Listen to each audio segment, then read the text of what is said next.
намоишномаи нави ҳунармандони театри Конибодон ва коргардон Авлоқули Хоҷиқулӣ дар шаҳри Хуҷанд рӯи саҳна гузошта шуд. Пеш аз оғози намоиш бо иштироки коргардону ҳунармандон ва намояндагони воситаи ахбори омма нишасти матбуотӣ доир гардид. Мне в жизни, может быть, 1 или 2 раза удалось до них, чтобы я завидовал актер. Сидя в зрительном зале, как режиссер, завидовал актеру, почему я не актер. И вчера это третий раз случилось, что вот я боюсь сейчас перед спектаклем их хвалить. А вдруг это не так получится, или вы это совсем не так примете? Ну, я не знаю, какой гипноз получился вчера, или канибадамский зритель нас так гипнотизировал, что от начала до конца держать в таком накале, комок горла, и боишься, что вот сейчас слезинка пойдет, и трудно будет спрятать. Вот в таком состоянии от начала до конца. Я вчера не только поверил, завидел, как актер. дилноза каримова дар намоишномаи мазкур ду нақш, яъне ҳаво ва иқлимро иҷро кардааст. вақте ки ман дар театр кор мекардам, муҳити уҷа дигар хел аст, шароиташ дигар. мо ино мегӯем ки рав аз театр ҳамон сурудхони навз, шароитҳои навз, ресторанои хуб ва ҷои тоза, озода инҷа намешад.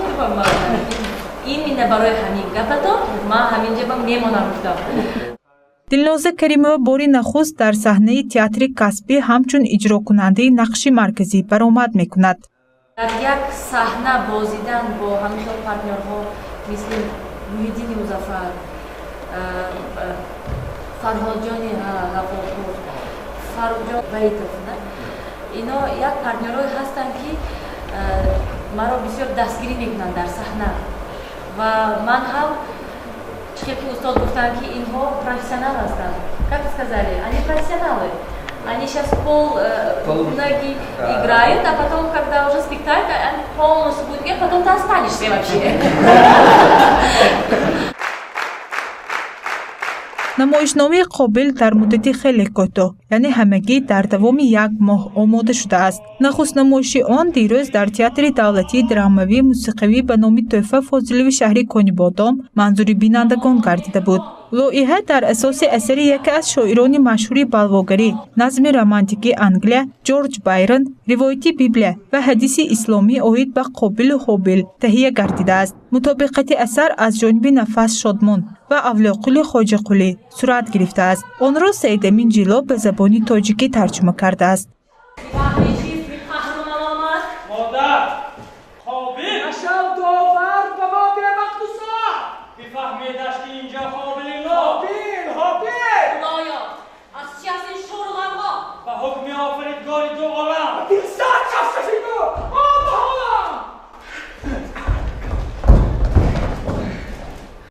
дар намоишнома нақши Қобилро Муҳиддини Музаффар, Ҳобилро Фаррух Ваитов, ҳаво ва иқлимаро овозхон Дилноза Каримова, одам ва паканаро Фарҳод Ғафорпур иҷро карданд. коргардони он Авлоқули Хоҷиқулӣ мебошад.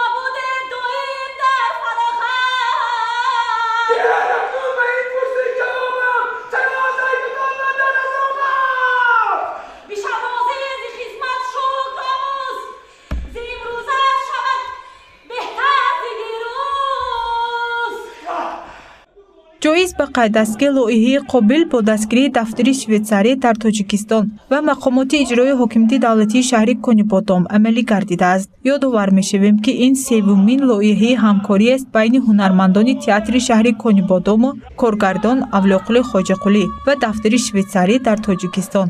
соли 2015 ваҳваҳбонувон аз рӯи асари Еврипид ва соли 2016 намоишномаи Суги девонагон аз рӯи асари Шекспир дар саҳнаи театр таҳия гардида буд. Рухсор Ҷаборова, Равшан Тоҳиров, Азия.